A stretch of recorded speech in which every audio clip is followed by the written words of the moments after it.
Welcome to another community conversation. I'm your host, Ian Parkinson. I have with me today Conrad Westerson, Municipal Engineer with the City of Medicine Hat Planning and Development Department. Welcome, Conrad. Thanks, Ian. Nice to be here. The reason I asked you here is I'm still confused about this whole off-site levy program, for a better word. So what is an off-site levy? So an off-site levy is a funding mechanism that's used to basically share costs for new developments between the developers that are in the particular development that's being developed and any other benefiting developers or developments in that area and the existing community. So this is things like access roads, street lights, storm sewers? There's generally 4 different types of infrastructure that are included in off-site levies with the City of Medicine Hat at this time. One is water services to a development, storm sewers from that development, sanitary sewers from that development, and roads, as you said, for access to the development. Okay, so the levy is actually something, if I've got this right, the levy is something the developer pays to the city to get access to the city water line. Right, and basically what it means is if I'm going to develop a new subdivision, I need to provide services from wherever they exist today to the new development. Now, the off-site means it's not on the development, so whatever's in the development within the precincts and boundaries of that development is what the developer pays for. That's on-site, and anything that is off that site that brings the services to the development are the off-site levies.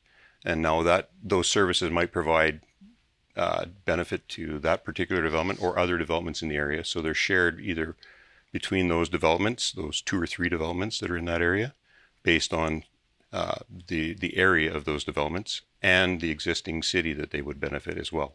Oh, which is why it's a formula, because while you put a water line into subdivision A, as part of your planning and development, you know there's going to be a subdivision B. So you're probably going to put that water line all the way along, but the developer doesn't want to pay for B right now because he hasn't done anything. Or it could be a separate developer as well. So yes, that the cost is shared. Right. So how is the formula calculated? We use a proprietary model that's done by Corvus, which is the proprietor.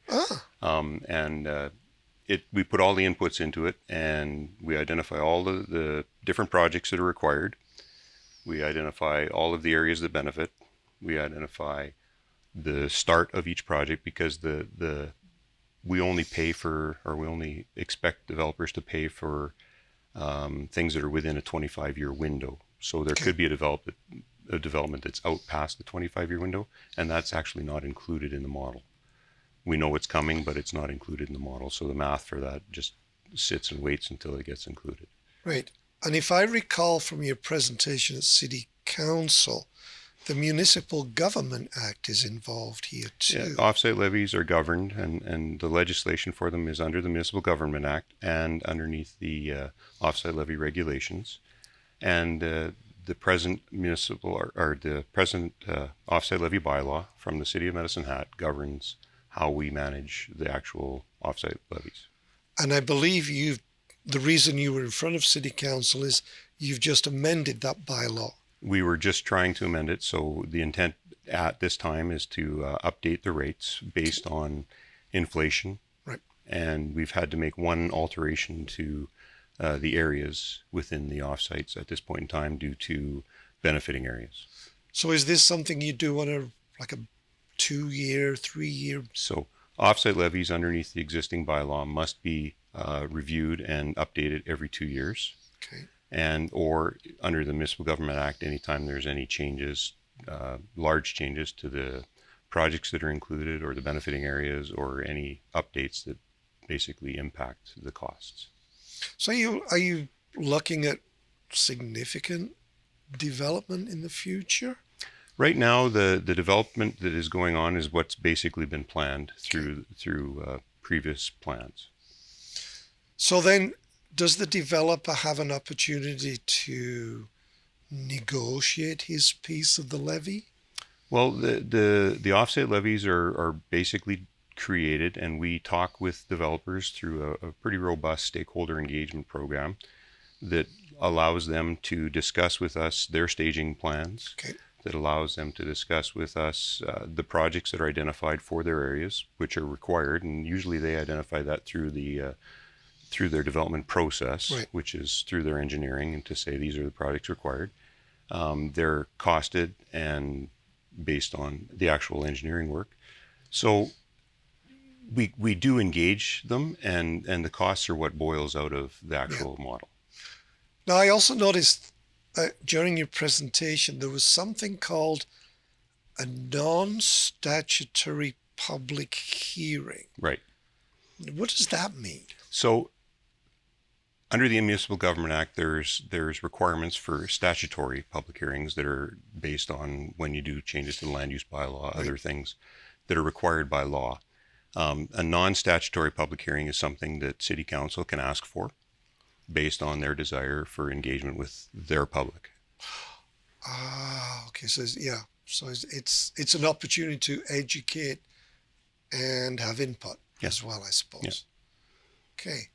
How do you like working for the Planning and Development Department? I think it's one of the best opportunities for me to impact the growth of the city, to make sure that the city is a great place to live, work, and play. And I love it. So how did you wind up being a municipal engineer, given, as we were talking earlier, you have a military background? Well, I was a civil engineer in the military, and basically my experience comes from working on air bases and doing municipal engineering on air bases.